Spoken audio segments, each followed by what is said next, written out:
Το δεύτερο είναι ότι εδώ και 50 τόσα χρόνια σε αυτή την πλαγιά του Παρνασσού που τραγουδήσαμε προηγουμένως και είναι αφιερωμένος αυτός ο ύμνος για αυτή την πλαγιά του Παρνασσού, λέμε όλοι εμείς αδελφοί. Είναι πολύ δύσκολο πράγμα η αδελφοσύνη επί το αυτό. Στη συνέχεια εκείνο που ήθελα να υπογραμμίσω είναι αυτό το κάτι άλλο που μας δίνει η κατασκήνωση των χριστιανικών μαθητικών ομάδων. Αυτή την οποία ονομάζουμε, αυτή την πολιτεία μας εδώ, με τους ξεχωριστούς νόμους, διατάξεις αν θέλετε, και άλλους κανονισμούς για να λειτουργήσουμε, αυτή με δύο λέξεις, πάνινη πολιτεία. Η πολιτεία μας είναι πάνινη.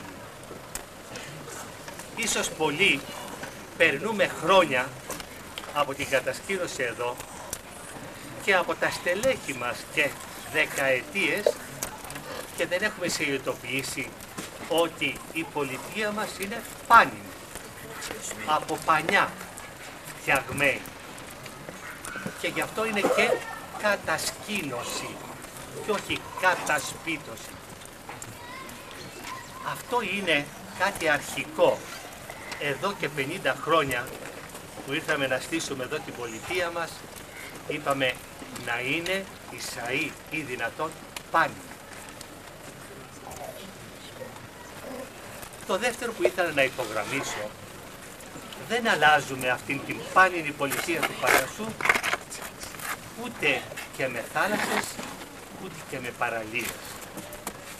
Διότι πιστεύουμε για τον απότερο σκοπό που ήρθαμε εδώ, για να επιτελέσουμε αυτήν την μεταμόρφωση που είπε προηγουμένως ο αρχηγός, η οποία μεταμόρφωση εσωτερική είναι το δυσκολότερο πρόβλημα στη ζωή μας. Να μεταμορφωθούμε εμείς εσωτερικά, πρώτος εγώ και στη συνέχεια και τα παιδιά που είναι κοντά μας. Μετά την πάνινη πολιτεία πηγαίνουμε στα γήπεδα ή, αν θέλετε καλύτερα, σε αυτούς τους χώρους, τους παιδικούς, που έχουν όλες εκείνες τις αθλοπαιδείες, ώστε να μην ξεχνούμε ότι αυτοί που είναι στην πάνινη πολιτεία είναι παιδιά, ίσον παιχνίδι, ίσον ζωή, ίσον κίνηση, και δεν μπορούμε να αγνοήσουμε αυτόν τον παράγοντα που είναι το α και το ω στην διαπαιδαγώγηση που θέλουμε να κάνουμε. Το τρίτο στοιχείο επιγραμματικά που έχουμε να καταθέσω είναι αυτός εδώ ο χώρος. Το αμφιθέατρο. Μία λέξη είναι αμφιθέατρο. Και δεν χρησιμοποιείται το αμφιθέατρο καλή ώρα, όπως είδατε αυτό το μικρό πρόγραμμα που παρουσίασε η κατασκήνωση, και ευχαριστούμε πάρα πολύ τα παιδιά και τα στελέχη που κοπίασαν. Αυτό το αμφιθέατρο που βρίσκεται κάτω από το ναό μας